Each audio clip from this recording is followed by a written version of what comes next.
Սիրելի հարազատներ, ես հենց հիմա գտնվում եմ աշխարհի ամենամեծ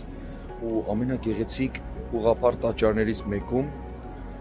Իրականում, երբ որ նայում ենք մարդկային աչքերով, որպես մարդկային ձեռագործ տաճար, սա ուղղակի հիացնող է։ Կան հրաշալի նկարներ, քանդակներ, մոզաիկաներ, որոնք որ նայում ես ուղղակի ապշեցուցիչ են։ Որպես մարդ, որպես Աստծո ստեղծագործ էություն, մենք կանչված ենք նման լինելու մեր Աստծուն, որպեսզի ստեղծագործենք ու մեր ստեղծագործությունով հիացնենք մարդկանց, բայց գիտեք ինչ, Աստված ասեց, որ ինքը չի ապրելու մարդկային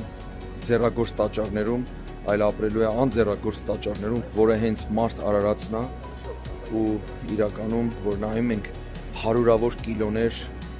ոսկի է ծախսվել 400 կիլոյի չափ ու ոսկով է զոծվել գմբեթը, նկարները, որ նայում ենք մաքուր ոսկուց, երկրի վրա է դա արժեք,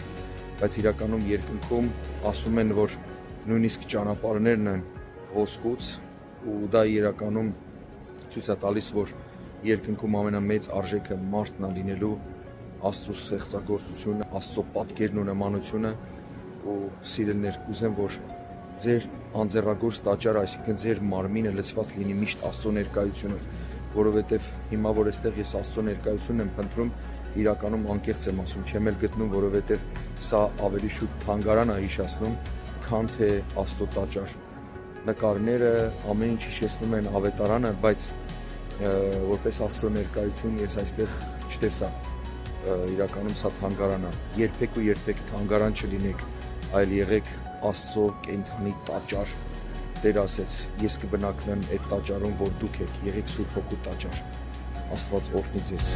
Ամեն։